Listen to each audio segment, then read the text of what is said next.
This episode of Is This Adulting is brought to you by our Patreon supporters. We want to say a big thanks to our new and increasing Patreon supporters, Toby P., Amanda H., Kaylee G., The Stick Boy Ghost, Tim M., Emily R., Chantel L., Corey K., and Hannah S. Thank you so much for your support. It really helps us keep this thing going. And as you'll hear later in this episode, helps me not go into financial ruin. So if you want to join the giving family and get some cool rewards in the meantime, head over to patreon.com/isthisadulting and you can hang out with us there. And we really appreciate it. Thanks so much.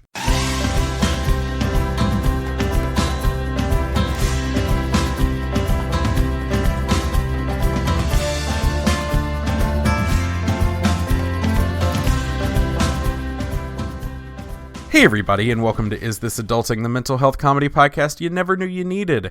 I'm your best friend, and I literally can't think of a wittier intro than this because I'm super sleepy and really trippy. I'm Stephen Pappas, and Chris. No, Chris. Okay, so Chris isn't here. Is that what Chris sounds like? Yes. I love it. That's his Chris new is here. voice. Chris is here. That's not Chris. You know that. It's Amanda from the podcast Wine and Crime. You know her. No. Yeah, it's me. Yeah, it's Hi, you. everyone. Thank you for being here. So, Thanks for having me. Steven and I, you should see us. If you could see us right now, we're both like, yeah, we're very what are we doing out of with it. our lives? Chris is on vacation this week. Son of a bitch.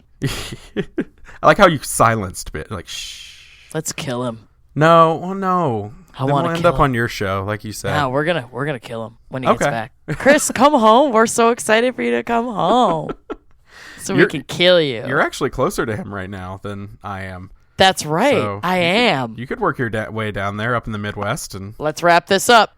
all right, I got shit to we do. got places to be. We've I plotted gotta a go murder. kill Chris. We've plotted a murder, and we are a minute and a half into the show. Yeah, I like the timing of that. Cool. I've watched enough episodes of Bones that I think we can figure out a way to do it. Oh, we're good. Yeah, I'll melt him down into a chocolate bar like in that one episode, which is a real thing. Yum. Yeah, it was, well, it was very fatty, but, you know. Yeah. Yum. Yum. Well, hey, you know Amanda. Amanda's back because Chris is on vacation, like I said. So Amanda has graciously agreed to step in and co-host this episode with me. And it's a little different than our usual episodes because we don't have a guest as well. I love it. We are all you need, people. Exactly. We are all you need. Love is all you need, and love is spelled. Well, okay, I should have said Amanda and Steven is spelled L-O-V.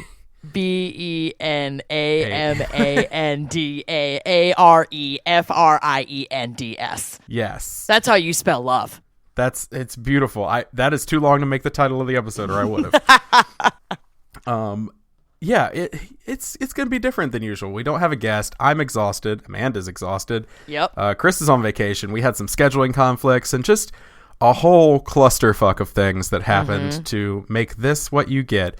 But we're going to still have two topics. We're still going to do a mental health check-in. We're still going to do everything, but there won't be a game because it's hard to do a game when there's just two of us. It is hard to do a game. No one can win. One person has to facilitate and the other person just has to hang. Exactly. And nobody wants that. So No.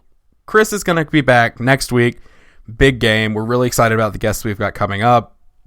So stay tuned for that. Yeah, just power through this episode and there's better content waiting for you on the other side. What do you think? Lowest rated episode of Is This Adulting Easily. ever? Easily? This is gonna I'd be so honored. I would be so honored Well, if you're the also episode one of our that highest. I co-hosted.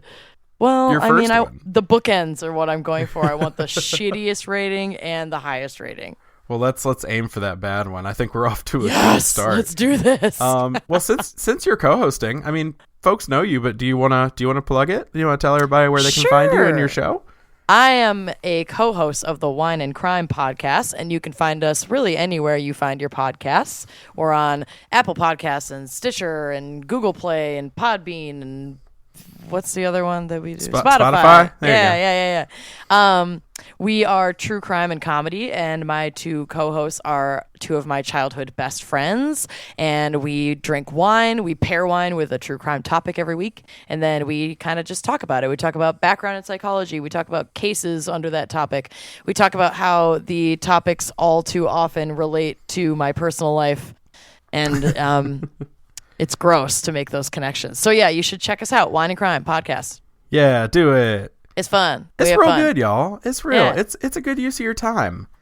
Yeah, like it is. You've heard how poorly this podcast is edited. Like, what are you doing? Go listen to the good stuff Amanda edits. No. I am a bad editor. It's me good. too. Oh my gosh. Do you think the It's listeners hell. know? Isn't editing hell? Yes, it's terrible. Do you think? Yeah. Do you think they've realized that we're bad yet, or are we just? I'm hoping they don't realize Okay. it. But Okay, good. holy shit, I'm so bad at it. Yeah, I know, so right? bad at it. It takes forever. Like a good editor would edit this out, but I'm not going to. No, absolutely not, because that'd be a pain in the ass. Editing things out is hard. Anyway, we I feel don't bad actually. I got into like a little Twitter tiff with someone who mentioned that like they love the show, but what did they say? I'm trying to remember. Oh, but that the ads get too long, among other things. And I was like, yeah, okay. I mean, I get that, and I'm sorry, but there is a little fast forward button on your podcast player, and feel free to fast forward through the ads. It's not a big deal. But then they made a suggestion, which is actually a great suggestion, that we offer for patrons advertisement free episodes, which like I would love if I had time to edit 2 versions every week of this show. But I don't fucking have time for that. So until I'm outsourcing editing, that's just not happening. So just use your fast forward button. Sorry about it. You can do it. Yeah. I believe in you. I do it all the time. Yeah. I actually don't. I'm weird. I like listening to ads. No. No? I like, sometimes ads, they make them funny. Like y'all's ads I listen to because y'all are fun. If it's like our friends and our other independent podcasts, yes, I'm going to, listen to ads. But if I'm listening to something big like How Did This Get Made? I'm going to fast forward through their ads because, like, I mean, whatever. They're famous comedians. I don't need to fucking support that they have advertising. They don't need any money. I need money, which is why we have an ad coming up later this episode. So Hooray! Check it out. So I guess I'm doing a weird robot. You can't see it. I see it, though, and it's a really good dance. There's so many arms flailing. I have so many arms. Okay, I'll stop now. Oh, no, you're fine. I was just going to say, we have no housekeeping. There's nothing really to talk about except for, if you want to know all about my trip to Philadelphia and Brooklyn and the rural mountains of North Carolina, check it out at Patreon. I did a bonus episode. It was just me talking to a microphone for 15 minutes, but I love it. Hope you enjoy it. It's just an audio journal of all my feelings and emotions. And what is your Patreon landing page, Steven? Oh, it's patreon.com/isthisadulting. How simple and easy that must be to find and contribute to your Patreon. Why wouldn't anyone listening do that? I know. This is amazing what's happening right now, because not only the voice, y'all, but the visual of what I was seeing. My face is horrifying all the time. This one time, I was practicing faces in the mirror because I was like, I wonder what people see when they look at me. And I realized that only like smiling and resting like asleep are my only 2 normal faces. Otherwise, my face always looks so crazy.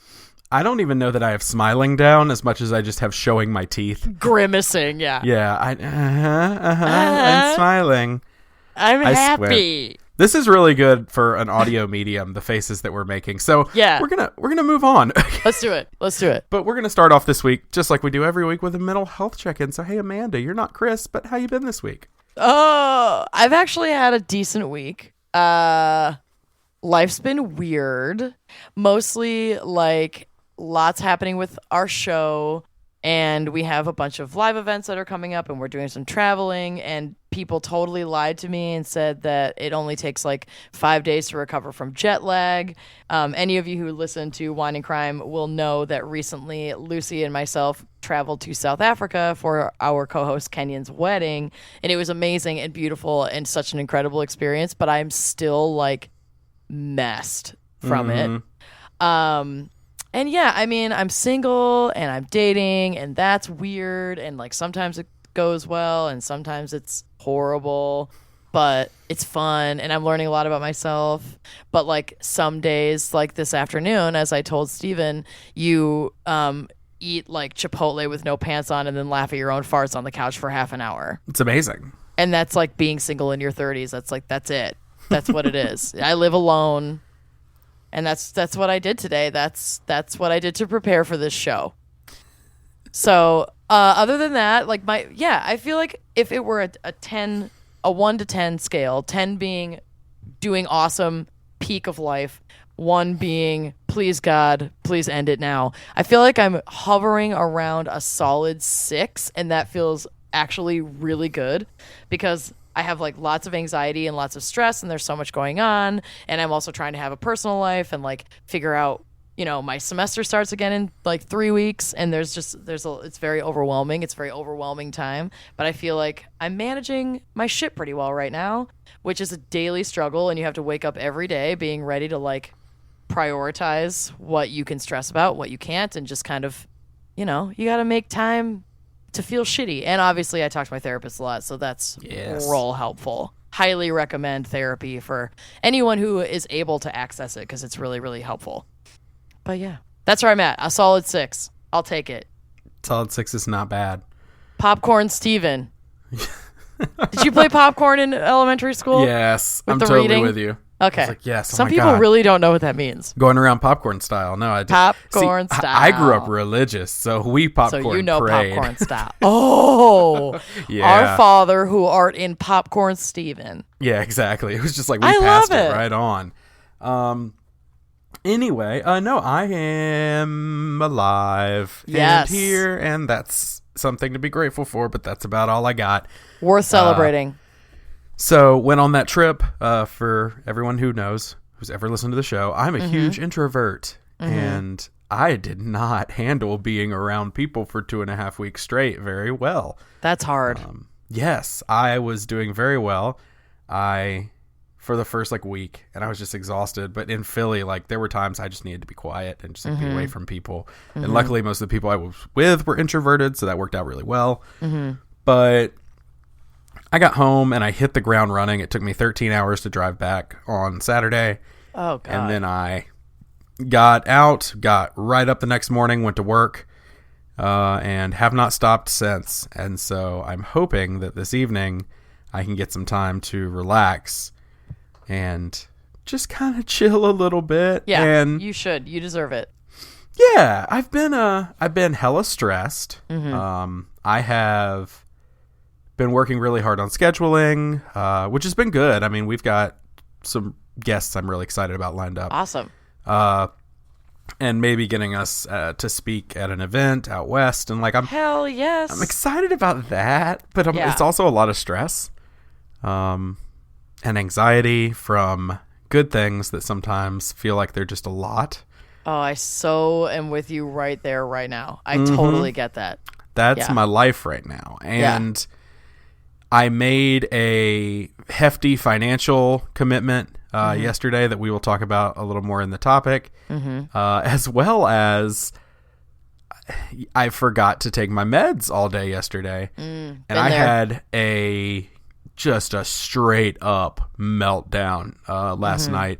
Was not good. I said a lot of things that were scary to my wife, I think, because of the way my brain was working. It was bad. It was very bad. And so I'm still recovering from that because my body's just not in a good spot. No. I'm okay. I'm mostly happy. It's a matter of recovering from the trip and then not having time to, and then all of a sudden forgetting my meds, having to recover from that. So hopefully this weekend, I don't have any plans. And so I'm hoping this weekend I can just recharge. Nope. Do not make any commitments to anyone but yourself. No. Period. I think the only thing we have committed is we have a couple friends coming over on Saturday night to have dinner and have a beer and then head out. So I'm going to duck in with some friends I haven't seen in a while, hang out, show them our new living room, I love and it. then peace out. And that will be good. So that's good. Yeah, that's me. So I'm not bad. I just have had a rough few weeks. I know how it feels too. It sucks like when you're overwhelmed by things and the things that you're overwhelmed by are positive, but the anxiety you have about them really dampers your ability to like feel the joy of that. Right. Oh my so gosh. That's hard to deal with. I mean, I've done live shows where at the end I was like, I don't even feel like anything just happened because I'm so like overwhelmed by life in general that I didn't even get to experience how cool that was. So with all these new shows that are coming up, I'm trying to make sure that I take a minute to practice some mindfulness before getting on stage so that I can like actually calm myself a bit and open myself up to feeling how cool what that present moment is and like appreciate it a little bit because it's over so fast. Yeah. Even the one live show we've done, I felt like was that. I was overwhelmed. I was not prepared, and I was a mess the whole time. It's scary. I just went on autopilot. But that being said... And then you shake out of it, and you're like, holy, what the fuck what did I just do? Like, what year is it? You find out. It's one of those... I've been joking about it a lot lately, but it's one of those, like, where's my wife? They're like, she's been dead for 12 years. Like, you've just been talking to a beanbag chair for, like... for 12 years. Oh my gosh. Well, all that being said, if you need an opener, Is This Adulting is avavel. Yes. Okay. We'll get our agent in touch with your agent because we both totally have agents. Well, as always, if you have a mental health check-in you'd like to share, an idea of how we can encourage you throughout the week, we'll remind you, as always, we are not professionals. And if you need help or in crisis, please seek professional help immediately. But you can always reach out to us at isthisadultingpod@gmail.com. We don't respond to every email, but we definitely read every email.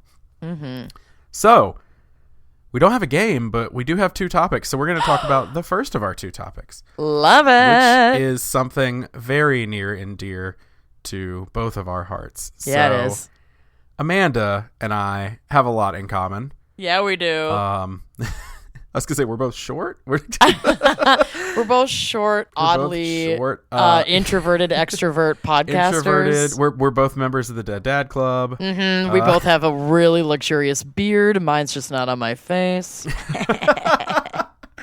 I do have a luxurious beard. Thank you. Thank you for pointing it out. And we also have matching tattoos, which we're showing each other in the camera. You can't see them, listeners, but we do. I love it. It makes me so happy every day. I get complimented on it all the time. Me too. And everyone's like, what does it mean? And I'm like, I don't have any fucking time to tell you. Yeah, this is a long story. I just tell people I lost a bet. I tell people that too. I either say I lost a bet or that it is representative of all of the penises of my ex-lovers. Because our matching tattoo is a banana with a bloody knife through it. Yes, I tell people I don't like bananas. Yeah. And so that's fun. They're like, oh my God, you really don't like bananas. I'm like, I don't. hate bananas. Even though I really love enjoy bananas. Yeah. They're Steven so and I good. both love bananas. There's another thing we have in common. Potassium is amazing. My potassium's too high. Ask Mine's my doctor. too low. Ask oh my God, doctor. I'll give you some of mine. Okay. There we go. We're going to talk about the thing we have in common, which is tattoos. We've talked about this, I think, episode 19. This is episode 70. So It's been a while since we visited tattoos. And since we visited those tattoos, I've gotten many tattoos. Yeah. Same. So, yeah, it's been forever. So I figured we'll talk about it again. Yeah. We've been doing that a long time. That's crazy. Yeah. Yeah, the tattoo thing... It's so crazy because I am a heavily tattooed person, though I don't consider myself a heavily tattooed person because it's like just so much a part of me. Yeah. But when we were in Nashville, actually, the night of our meetup, when basically everyone was tapped out and my friend Andrea and I decided to go to a little blues club around the corner. So we went and I was drinking, but I wasn't drunk. But I did pretty much almost get into a physical altercation because this is a thing that especially, well, really only non-tattooed people will do to tattooed people. But this strange man who I do not know, he didn't speak to me, he didn't acknowledge that I exist other than grabbing my arm and twisting my arm around so he could look at my tattoos without asking me. No. You don't do that. I fucking popped off. I got so mad. I was right in his face. I was like, how dare you touch me? What the fuck are you doing? And I pushed him. And then these like 4 big Nashville giant hair, like Paula Deen looking ladies started coming up to be like, hey, y'all doing okay over here? And I'm like, this motherfucker is just touching me without me even knowing who he is. And then they got really mad at him. And then he got scared and he left. And it was awesome. Yeah, you don't. That's the thing. It's like, don't do friends, that. If you take anything away from our show today, don't just touch people without their permission. You can't. It's not okay. It's not cool to just go up and grab someone's arm, especially like think about that picture. Yeah. You could definitely kick my ass. But it's you, and then this like you said large kind of guy just walking over, grabbing your arm, like that would alarm anybody. It was not cool, and it happened in South Africa too. Actually, we were at this market, and a woman it was like a younger couple, a man and a woman walking, and she just stroked my whole arm. Never said anything to me. I turned around and looked at her, and she was just looking at me, and then she just walked away. I was like, "What the fuck is going on?" People. No, that's weird. And see, to me, like you have tattoos, but I don't know that I ever like thought of you as like a heavily tattooed person. Yeah. I mean, you've got most of a sleeve there going, but I don't know. I just don't think about it. See, for me, crazy. I just have a hodgepodge of little guys all over me. I love it. And it's just perfect. A weird collection of things. Literally every single one of them is from a different place. I've never gone back more than once to a place. Really? Which is weird. Oh, yeah, except for now. You did mention that. Yeah, it's just like this weird, and I don't like that. I want to, because here's the thing, like people who don't have tattoos, I got asked some questions about tattoos in the best friends group. Oh. Because I just made a big financial commitment. Oh, yeah. Okay, I heard about this. I heard some mutterings about this. I'm excited to get the deeds. So, if you're new, the reason that Amanda and I have matching tattoos is because I told our listeners, hey, if we can get a certain number of Patreon support within the next month, I'll get an Is This Adulting mental health podcast related tattoo. Yes. And Amanda said, I'll do you one better. If we can get you double that, will you get a wine and crime tattoo? Yeah. And I said, and we'll match. Sure, just joking around. And then I think we both realized, we can do this. Oh, this is happening. Yeah, and it did happen. And we did it! Yay! And it was cool, and it was exciting. And we met a really hot tattoo guy. Yeah, he's like married and has a kid, though. I follow him on Instagram. So sad. Okay. Yeah, but so we did that, and I still owed the listeners a mental health podcast themed thing, and I let them vote on it. And this time I wasn't daring enough to go, it'll be a joke from the show, or it'll be something. I needed it to be something about my journey. Yes, so I love that. Yeah, I just needed it to be more personal this time. And so I gave them 2 options, and they, in what I would call a landslide, selected a piece relating to the Adventure Zone. Yes. Which is a podcast that I love so very much. It literally, like, we had Travis on a few weeks ago, and Travis changed my life and saved my life when I was ready to end it. And a lot of that had to do with the Adventure Zone. And so I was like, I'm going to get an Adventure Zone piece. And I walked into my shop and I was like, okay, here's what I'm thinking. I want this and this and this and this and this. And as we were talking, he was like, yeah, I can't just do a piece for you. That's like, you're talking about a half sleeve at least. Yeah. And I was like, oh, okay. Let's do it. Let's do that. And then I realized, I've very much overcommitted to this. Because a half sleeve, which is terrifying and will cost me multiple thousands of dollars. Yeah, it's taken me 4 years, and I'm on the final stretch of this full sleeve on my left arm, and that's with my best friend. I was the best man in his wedding, being my tattoo artist, so like I get a discount. Right. It's such a huge commitment, and it takes time, and then the healing process is long and kind of arduous, and yeah, it's a lot, but you're going to be so glad you did it. Yeah, I'm excited. So it's a big Adventure Zone sleeve. We've worked out a whole lot of it, or half sleeve. I'm not going the full, because then I'd have to cover up this banana. How dare you? And I can't do that. So this will just be my podcast arm. Yes, I love that. So the half sleeve will take up my upper right arm. But yeah, it's just... It's wild, because I started getting questions, like, because I said his hourly rate, and people were like, is that a lot? And I was like, for a good artist, Yeah. you're going to pay. So what I thought we might do is beginner's guide to tattoo. Okay. Because I got a lot of questions. I even got emailed some questions about tattoos last night. Let's hear them. And so I was like, cool, let's talk beginner's guide. So, okay, if we're getting started, what's the first thing you need to do? Well, I mean, that can vary for everyone. I think that the first tattoo you ever get is always a really daunting experience because you get in your head. You also get like really grandiose ideas of what you want. And if you're not familiar with tattooing, that might not even be possible what you want.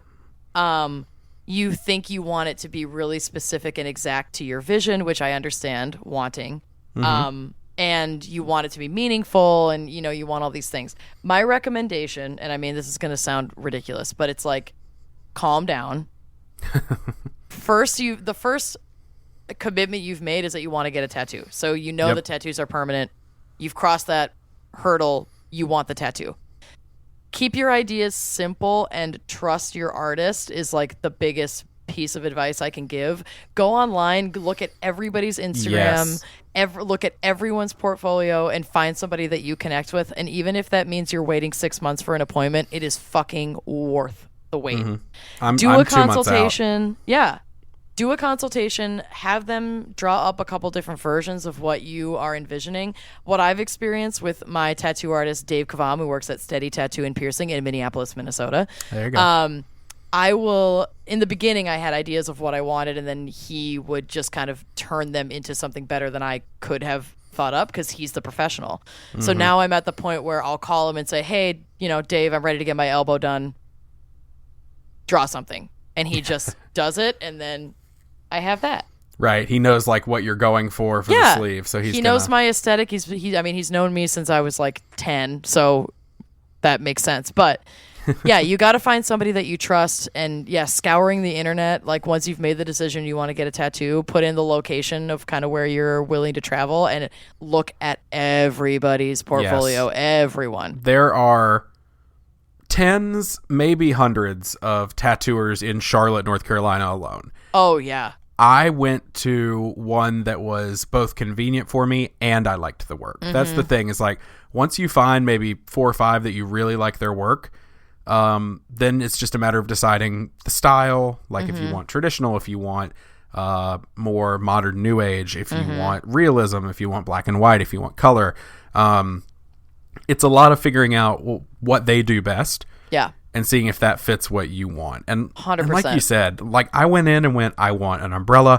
I want an Extreme Teen Bible. I want a wood axe. I want a 20-sided die. And I want this symbol and these words. And he's like, whoa. And I was like, but do it however you can fit it on my arm. And however you think will look good. Yep. And they're going to crush it. He's like, I can do that. I was like, yeah, I'm not in here I want this here and this here and that. These are the things I want incorporated. Incorporate them however you wish. Yeah. That's a great way to do it, is to come in with elements that are important to you and then hand them over and let the artist create something unique and special. It's what they do best. You got to just trust them. Yeah. And that's what I always do. They go, does this look good? I'm like, yeah, I mean, does that look good to you? You're the professional. You do you. I mean, when we walked into the place in Nashville, was it Gold City Electric? Yep. When we walked in there. Gold Club Electric. Club Electric. There you go. That place is so awesome. East Nashville, Sean Williams. That shop is incredible. They're amazing. Yeah. And it's really cool. When I went in to get this one done, he's like, he loved it. He's like, where'd you get that done? I was like, Gold Club Electric. He was like, oh my gosh, I love that. Everybody knows everybody within this community. Yeah. And there are artists who are well respected. Try to find yourself one of those. And as long as you like their art style, it's the adage of good tattoos aren't cheap. And cheap tattoos aren't good. Yeah. No, that's very true. I got some cheap tattoos early in my tattooing. And me too, and mine looks like an irregular mole, and my other one is covered up. Yeah, a few of mine are getting covered up with this, because I was just like, I got some bad ones. I'd rather take that same idea and get a well-done one. Yeah. And so, yeah, I mean, make sure you know what you want. Make sure you respect the artist. Make sure you like the art, because if you don't like the art, you're not going to like it on you, and then... Yeah. That's a whole mess, y'all. And to that end, it's okay to say you don't like something that Yes. the artist has created. They would rather go back to the drawing board and tweak it to make it something you're going to be happy with forever than have you keep your mouth shut and walk around for the rest of your life with a piece that you're not happy with and you're not proud of. Right. So, like, even before it's turned into a stencil, but at every point in the process, like while they're drawing it, if there are things that you are not keen on, say something. You don't have to be an asshole about it. Just be honest. Yeah. If they put the stencil on you and it's not exact like everything you dreamed of and more, don't continue until it's the right thing for you. Yeah. It's going on you forever. Mm-hmm. Yeah. So I guess what would be next? Getting a tattoo. Mm-hmm. Let's get this out of the way. Oof. Yes, it hurts. Bad. It hurts real bad. Like scratching a sunburn incessantly, but like then sometimes there's also bones. Like right there. Bones. Like my last piece that I got was my elbow, and I made Dave spray me with some lidocaine spray because after all my line work was done, he got like partially through the color, and I was sweating, and I had taken breaks. And you drink a ton of water, bring a snack, like basically like you're preparing for a marathon because it's physically demanding on your body. It makes you go through. Your body's releasing all kinds of stress hormone, endorphins, like everything. You're experiencing consistent pain for hours on end. Yeah, and you're gonna sweat a lot. You're gonna smell like a lot. Your body's releasing all of that. Like, oh God, what is happening to me? When I got my shoulder done, my cover up, halfway through I had to take a break because my body was just like, you're too stressed and it's diarrhea time. So you're gonna go shit your brains out for like 20 minutes and then get back in this fucking chair and finish your shoulder piece. Bye. Right. It's not glamorous. No, it's really not. And just what I've always done, and it's always worked for me. Grab yourself like not a bunch of caffeine, but grab yourself like a sugary drink to get your blood sugar up. I mean, and that may be different for you. I know you're diabetic. Yeah. But for me, it's like get my blood sugar up. Yep. Eat like a snack, maybe some like crackers or some jerky, something to get my blood sugar up but has protein. Drink a sugary drink and then go for it. Take a couple ibuprofen. It doesn't help much, but it helps a little. Yeah. That has been me. Yeah, you gotta be prepared for the physical strenuousness of getting a tattoo. I mean, if you're getting like a little butterfly on your ankle, it's gonna take 10 minutes and it's gonna be fine. Even these bananas that we got, basically once he had everything stenciled, 40 it's like minutes? maybe 45 minutes tops. He was so fast. But even that, it's like you get a little squirmy by the end, and it's not fun to do. Oh yeah, and it depends on every time. Every time's going to be different. Your first one is going to surprise you. When that needle goes in, you're going to go, oh shit. Yeah, and then it's vibrating. Like you can feel it throughout your entire body. It's really weird. It's a bizarre experience. My first one was on my forearm. Yeah. And so it was like the wrist and like soft skin there. So it was like if you get it, I'm trying to think, ribs. Yeah, that's bad. Inside of the arm. Inside of the arm does really suck. Sucks, yeah. Like there are places that are more painful. I have one on the top of my foot. That one hurt really bad because there's just like no fat there. It's just bone. Yeah, it's just like thin skin and then like tendons. I was like, fuck, what was I thinking? Yeah, why'd you do that? Because I love it. It's my golden snitch and it says get snitches. Oh, it is your golden snitch. It's one of my forgot favorites. about that. Yeah. That was my wife's first question when I was talking about my artist, who is Jordan Matchin at Divine Arts Tattoo in Matthews, North Carolina. Check it out, y'all. Love it. But when I was getting it, she's like, does he do fun Harry Potter tattoos? I was like, he probably would. Oh, my God. And then I showed her his portfolio. I was like, look, he has a Hufflepuff right there. Boom. It's he made this like cool like badger with the Hufflepuff crest and stuff. Oh, that's I was like, awesome. I love that. Get it, Katie. Like, do it. But she's too scared. Which is It is scary. Yeah. It's scary. Bring a friend, you know? Like the great thing about my situation is that my tattoo artist is my best friend. So we can chat and it's just like comforting that he's around. But, you know, you can bring a friend to the shop. Oh, yeah. Most places are not going to care if you have someone there whose hand you want to squeeze. My first tattoo, I had a friend with me, and that friend was Chris Grimmett. And the whole time that it was doing it. I'm in pain. And the whole time I'm doing it, he's just talking to this artist. I'm not speaking. He's talking to him. And I just remember at one point him going, so like your job is basically just glorified coloring. Yeah. And I was like, oh, don't God. say shit like that. Oh, God. Chris, you asshole. But to the guy's credit, he went, I mean, stencil work? Like, yeah, you're not wrong. Like, but yeah, don't do that. Don't disrespect your artist. No, that's actually a good point. Maybe we could talk about some like artist etiquette. Oh, yes, please. You know? There's definitely etiquette. Yeah. A lot of it is, I think, reading a room. You know, like when we went to Nashville and we sat with Sean, he was a very outgoing, personable, chatty person. So he gave the green light to like interact with him while he was working. Some artists prefer to be quiet. It's kind of like going to the hair salon. When I go to the hair salon, I do not want to chat unless it's going to see my friend Steph, who does my hair from time to time because she's like an old friend. But I don't. If I'm just going in for a haircut, I don't want to talk to you, really. Like when I get a haircut, talk to me. Because if you don't talk to me, I feel uncomfortable. Oh. So, like, we're different. But, like, everybody's different. And every hairstylist and, in that way, tattoo artist is different. I've had both. And sometimes it's okay to ask. Like, do you mind if I ask you some questions while you're working? Or would you prefer, like, some quiet while you're doing your job? And I think that those questions are appreciated. Instead of just assuming, you know, how that person works if you haven't worked with them before. Yeah. I mean, rule of thumb, don't be a dick. Just be good. If they want to talk, talk. Steer away from anything that would be a hot button topic. Because you must remember, they are drawing on your skin. Forever. Yeah, they could do whatever they want. And if you need a break, tell them you need a break. Because everybody's like... stress reactions and pain reactions are different, so they're going to just soldier through and keep working on you even if you're squirming and sweaty and whatever. But if you just let them know, like, hey, can we take 5? They're going to be completely fine with that. Yeah. They'll wrap you up so you can go outside, smoke some crack, limber up. Whoa. Oh, not everybody does that when they get tattooed? No. Now, literally almost every artist I've ever had has stopped midway through a tattoo if it's more than an hour and been like, I'm going to go take a smoke. Yeah.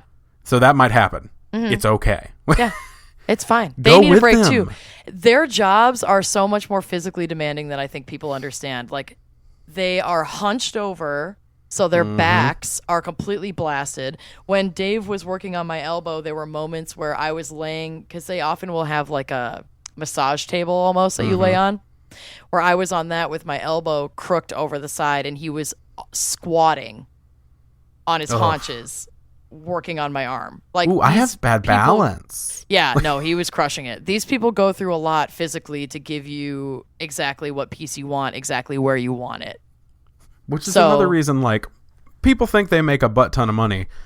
They don't. Yeah. Because a lot of it goes back into supplies and because they're like, so my guy's $175 an hour. But he's also an established guy. He's been tattooing for over 10 years, which is usually your like established, like that is like considered a teaching artist. So they can actually teach other people and have apprentices. It's very much like a Jedi type deal. But yeah, I mean, it's going to cost money, but a lot of that goes back to them. So do us all a favor, tip your artist. Yes. And I think what a lot of people don't also realize is that many, if not most, tattoo artists working in shops, while they were interviewed and essentially hired by the shop to make sure that they were, you know, licensed and within like the shop's aesthetic and able to provide the kind of services that the shop wants them to provide, those artists are often like basically renting a chair, renting a station. So they have to pay the shop rent on their station. They have to buy their own supplies. They have to maintain all of their own equipment. None of this is provided to them by the shop. Right. So those charges, the prices that they charge, are set not just to make them a huge amount of income, but to offset the cost of what it costs to be a tattoo artist. It costs money to create tattoos. It costs money to paint. It costs money to create things out of clay. Like any kind of art form that has any kind of medium, that shit costs money. podcasting. Yeah. Oh my God. It does cost money Right? to podcast. So, if you're not comfortable with the price, that's okay. You can go somewhere else. But like Steven said, you get what you pay for, and tutting at the price at an established shop is kind of a bummer because these people are not really taking that big of a cut of what they're charging you. It's going to so many other places, and they are working their asses off, literally squatting on their haunches for hours to give you what you need. Oh yeah, and like it's crazy. And that depends on what you're getting to. I've gotten $60 tattoos that are perfectly fine. 100%. It's because they're words, and all they had to do was trace the words, and they were happy. Our with bananas that. were under $100. Yeah. And they're like freaking exquisite. We love them. It's not bad. It's definitely doable. But if you're looking to get like a big sleeve, you're going to be spending some money. Yeah. I didn't prepare my wife for that till I went. It was, I've been budgeting all day, y'all. I'm an adult now. I budget. Yeah. For tattoos. For tattoos. That's what I budget for. That's what I budget for. No, I'm it's with true. you. I'm fully with you. So, other than that, after you get a tattoo, take care of it. Oh my God. Don't let it get infected. That's gross. Like, nobody wants to be infected with anything ever. No, Steven and I got introduced to Tegaderm in Nashville that Sean Williams recommended. So especially if you have a smaller piece, it's like if anyone listening, I hope not, but if anyone ever has had to receive an IV, and there's like that plastic bandage that they put over the IV to keep all the goop out and keep it sterile, you can buy that in varying sizes at like Walgreens or CVS. It's called Tegaderm. And it's a great not way. As cheap as you want it to be. No, it's not super cheap, but it's like $10 for 4 sheets or something. It's not crazy, but you can slap that on your tattoo, and it maintains your body's natural moisture as it heals. And then you can take it off after a couple of days. It helps keep water out. It keeps germs out. It's great. And then after you remove it, just make sure you're keeping it clean and you're using like really good non-scented lotion.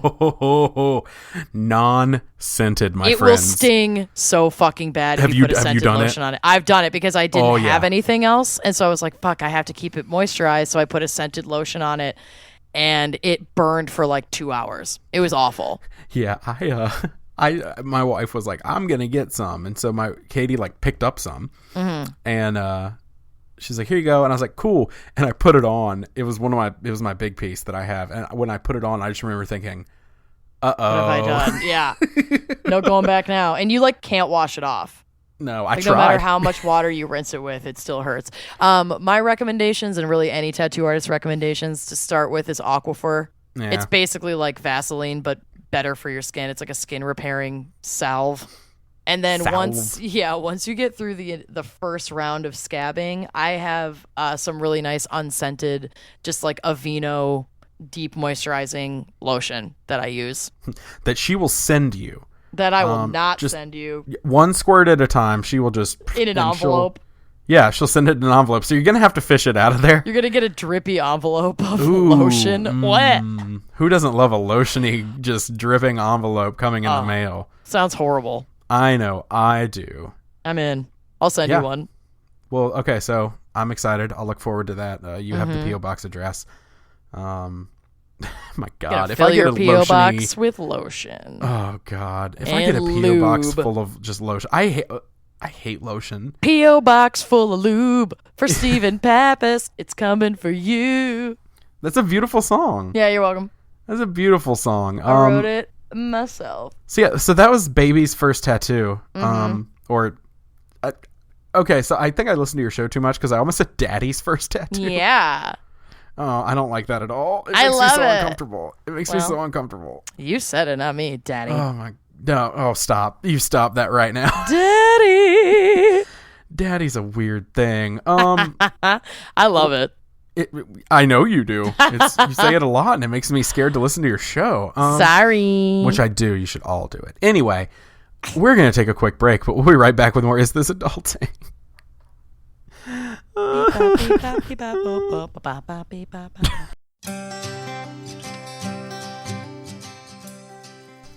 Chris, I've run out of songs to sing. I think we're all grateful for that. Yeah, I think we all have to be, and it's because I think I've just been outdone. Mm-hmm. And you know who did it? Songfinch did it. It's Songfinch. I've just been outdone. I can't write a good song, at least not as good as their delicious songs. So Songfinch is a personalized gifting company that brings delicious stories, feelings, and memories to life through one-of-a-kind, delicious radio-quality songs. Is it weird to use delicious? I guess I'll stop. With personalized songs starting at $99, and they deliver those within a week. A delicious week. A delicious week.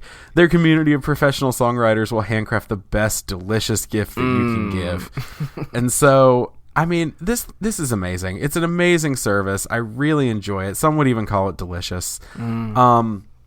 Not only do songs start at $99, you get them within a week, but they have a songwriting community of 350 professional musicians and more. It's growing.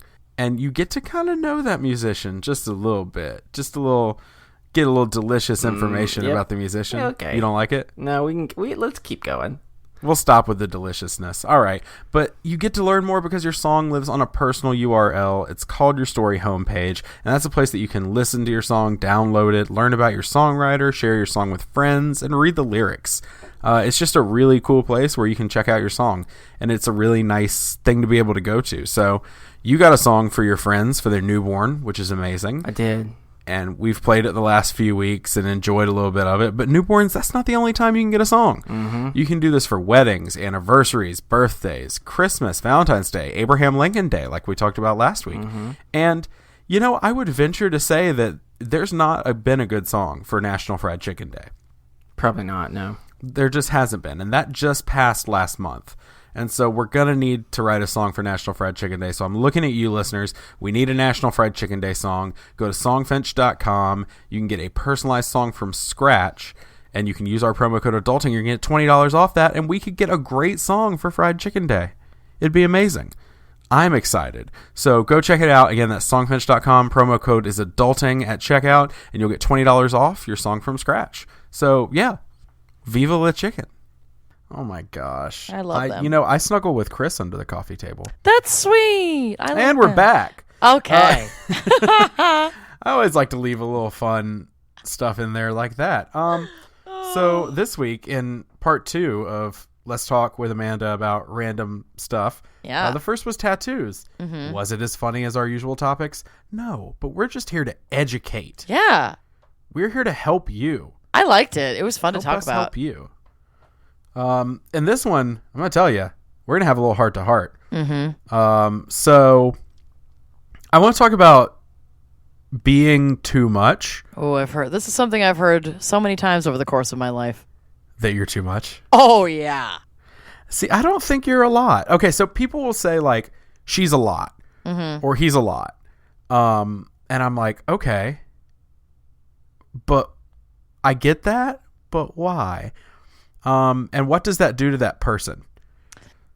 So, I mean, yeah, I feel like for me, I've just always been such like an emotive, histrionic person that I think when people say that in reference to me personally, it's more like, oh, she's a lot. She's always on, you know, right. like, and I think sometimes that gives people the impression that they're getting a different version of me than the more like intimate version of me, but I actually don't really think that's true. And I think that friends and family who know me well and have known me for a long time, that histrionic, always on part of my personality is always there. Mm-hmm. Anytime that I'm interacting with people, the only time it might not be there is if I'm literally alone. And even then it's still there because I'm sitting around laughing at my own farts. So I'm still entertaining myself. And I've dancing always around been your that house because way. I Yeah, do that. I do that Singing too. to yourself, talking to yourself, making jokes to yourself. 100%. Yep. I'm my best audience. And some people think that maybe that's not genuine or get irritated by it, and I get that. That's fine. I annoy myself all the fucking time. But I don't know. I think that saying that someone is too much or saying that someone is a lot is a slippery slope because even though it can be true, if you say that to that person, that's hard to hear.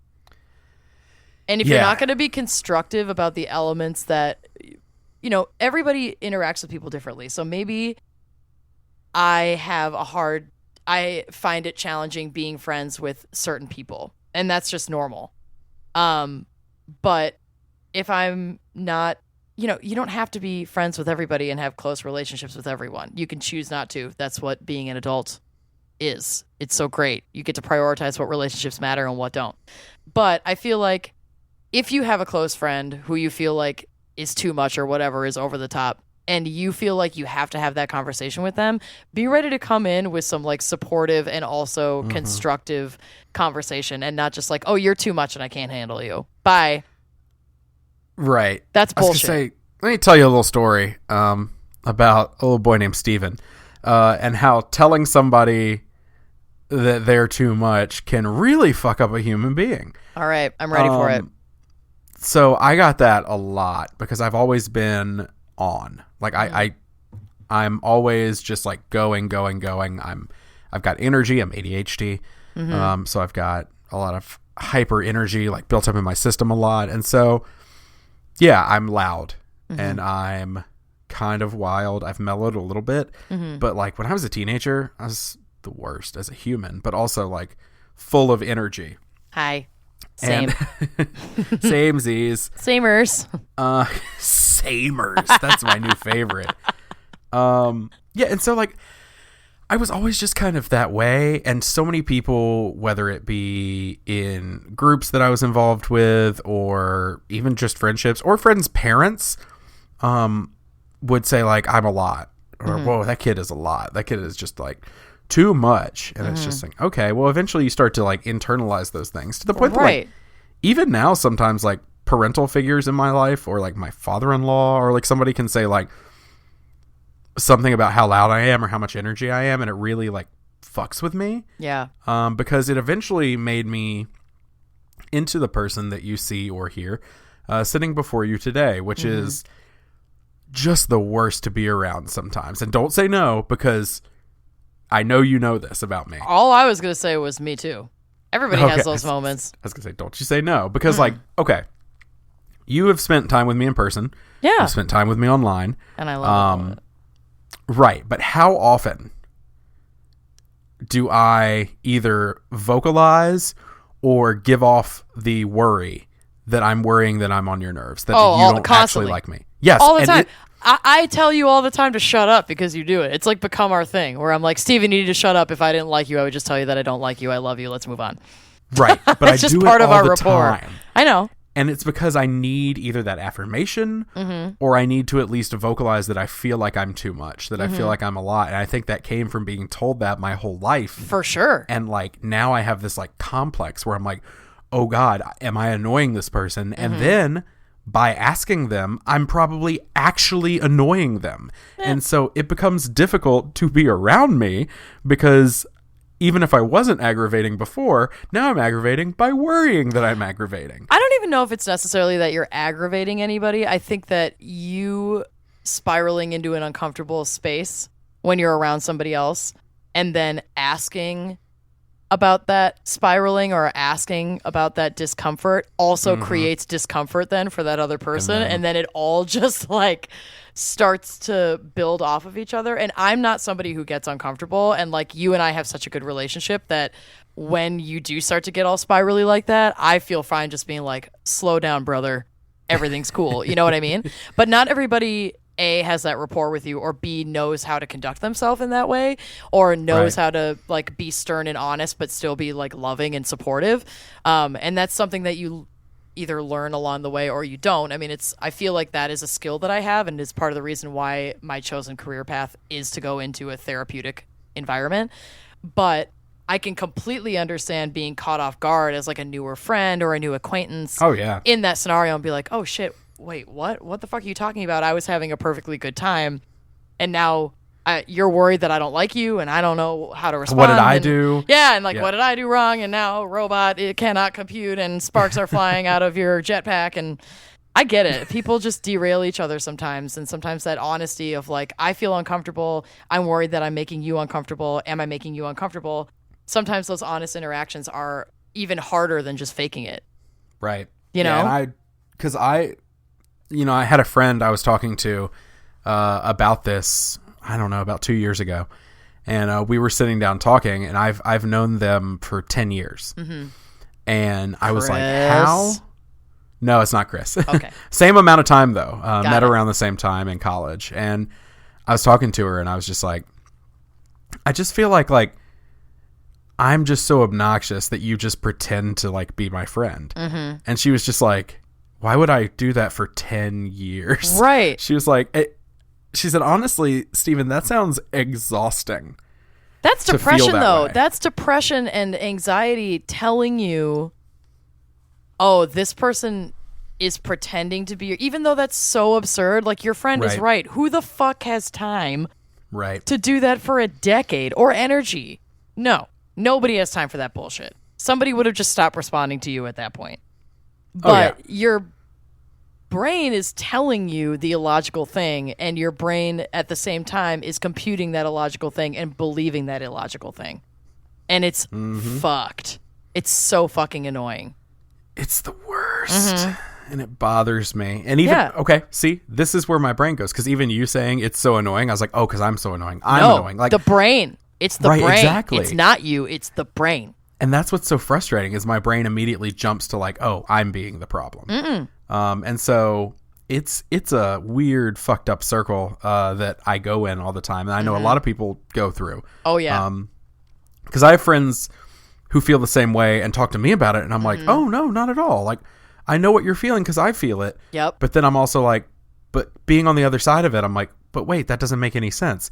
So like, I can't imagine, like, it's a weird spot to be in. It is. And depression exploits every tiny bit of insecurity that you have, always, without fail, and immediately. And it's like, for me, it's like having two different people talking in your brain, the depression and then the logic. And it's a constant argument. And, you know, if I have an insecure moment, which, newsflash, I have them all the fucking time. Overconfidence is a way that I compensate for my mental illness. Me too. I'm aware of that. Humor is a way that I compensate for my mental illness, especially self-deprecating humor. I know you know that too. Hey, no, wait a twinsies. minute. What? Samers.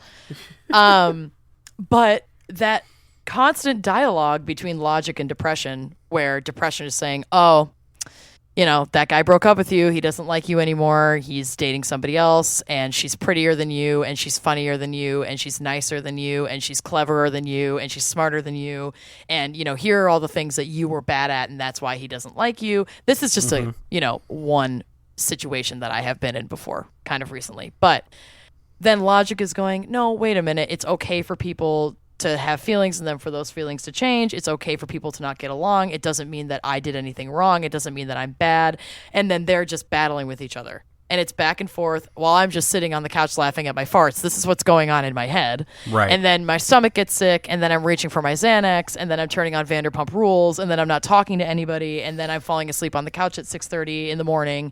And, you know, then my whole day is derailed because I'm so tired watching this like fucking MMA match between logic and depression that I can't make plans for that day. That's what it's like. And then to have these little like micro moments every time you're in a social situation with somebody else where it's like, fuck, is it happening? Am I pissing this person off? Is this person hating me? Is this person faking it? It's exhausting because you're having that logic versus depression fight in your head, and you're trying to stay cool about it and keep a straight face about it while it's happening. And it's like, it just takes everything out of you. So I understand why you would ask, because I'd probably get to the point too where I was like, fuck, I'm so exasperated. I mean, how many times have I asked, well, am I the problem? Mm-hmm. I do a lot of that. Can I ask you a very personal question here on a microphone? Yeah. Where people can hear everything? Of course. And if you don't want to talk about it, just say, no comment. Mm-hmm. But you were in a long-term relationship. Mm-hmm. I am married. Mm-hmm. Did that ever play into that dynamic at all? Because I know for me, like that spiral for me becomes like, oh God, I'm too much for my spouse or my significant other. I'm too much for my partner. What is that going to do to our relationship? Like, what does that mean about me? And am I incapable of love? And like all this stuff, like it it spirals for me that way. I'm just curious if that's just my brain. No, it's not just your brain. The way that I'm going to say this is going to make me sound really fucking like a giant pompous asshole. So just trigger warning, I am going to sound like a dick. When I was with this most recent partner, we met at a time when both of us were kind of wandering souls and didn't really know what we wanted to do. And so that worked really well for us because we liked to be aimless and we just kind of worked our odd jobs and it was fun and we hung out with our friends and we drank and like whatever. It was a great dynamic. He quickly became not only my boyfriend, but one of my best friends. We moved in together. We loved each other very much.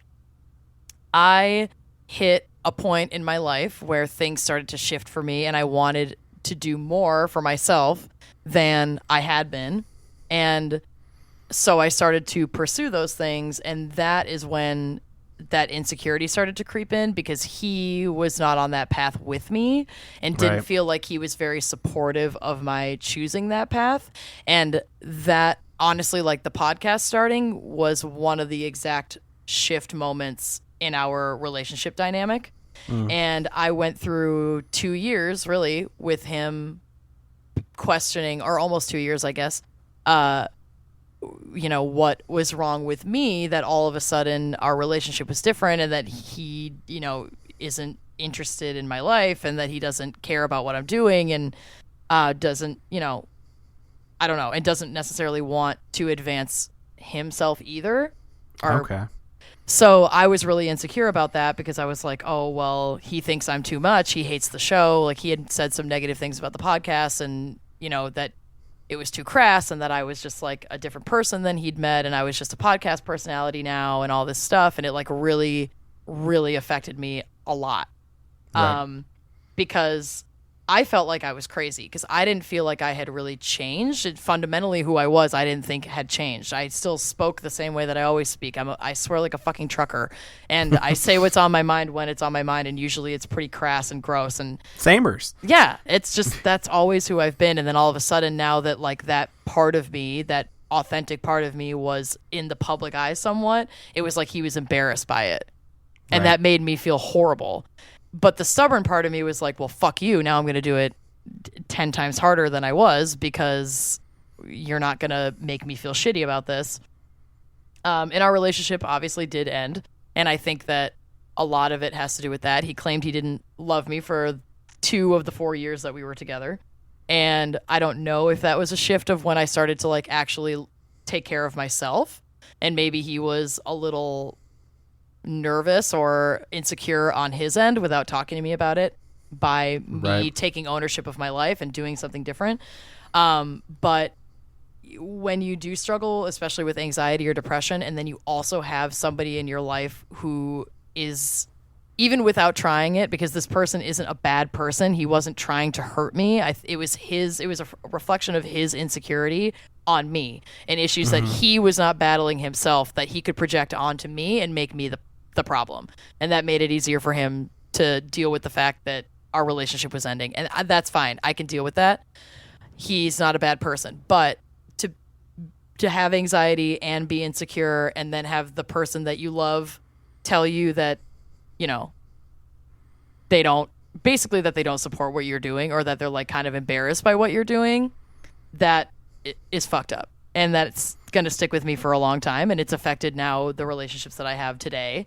And it's created a little bit more apprehension for me, but that's okay. Like, you just learn as you go. Sure. But yeah, I mean, that's affected my relationship dynamic for sure. And some of it's my own insecurity running wild in my head. And some of it is theirs too. It's, there's 2 people in every fucking dynamic. It's not always all you. It's a combination. And nobody's trying to do anything bad, and no one's trying to like be an asshole or even really contribute in a negative way to what you're going through. It's just people feed off of each other and play off of each other, and that's just the nature of relationships. So you can't not have it affect your dynamic. It's part of you. Fair. Yeah. Yeah, thank you for sharing that.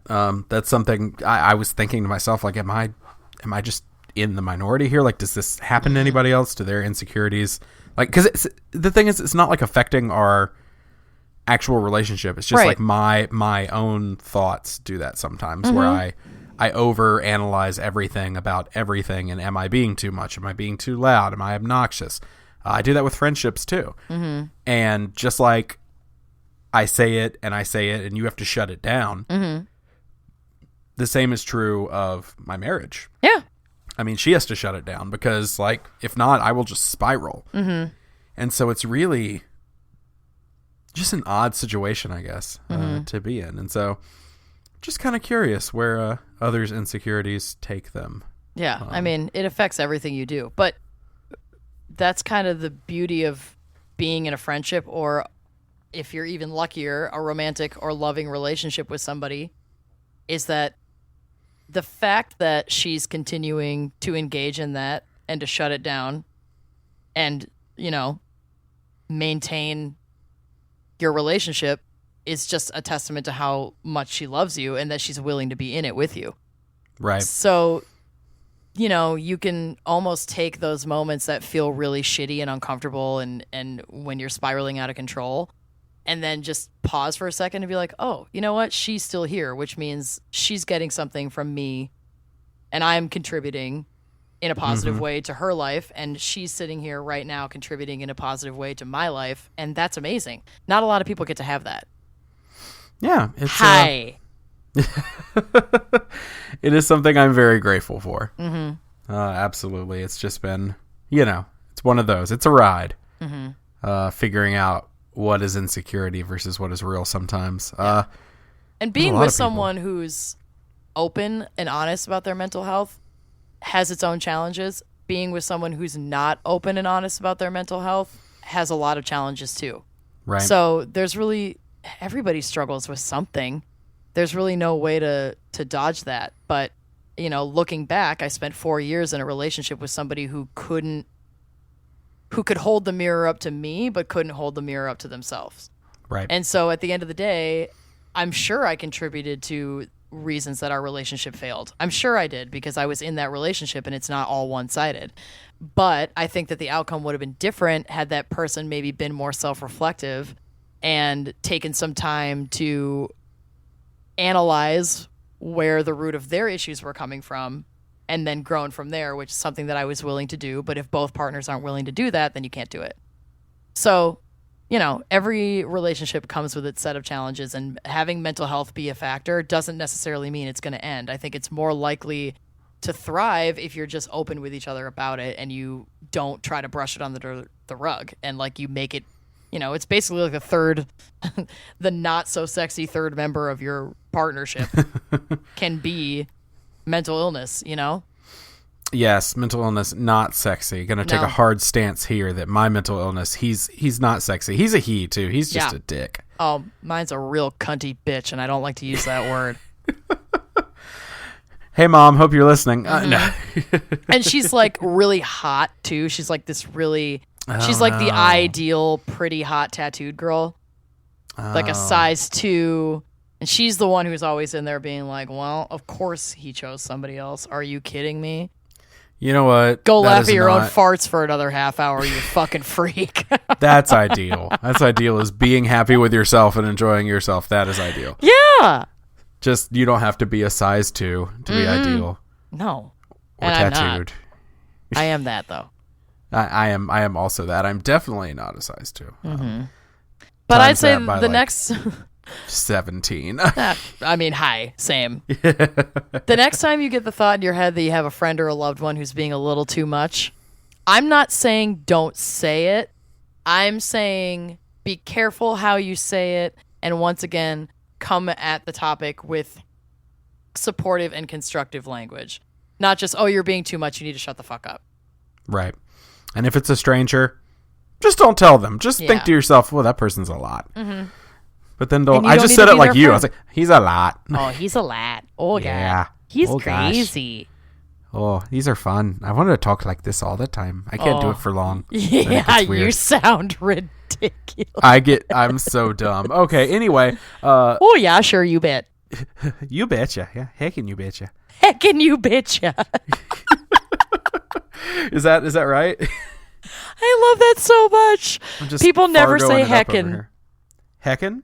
Heckin' you betcha. Heckin' is such a fun word. I know. I'm going to start using it more because I don't think I use it enough.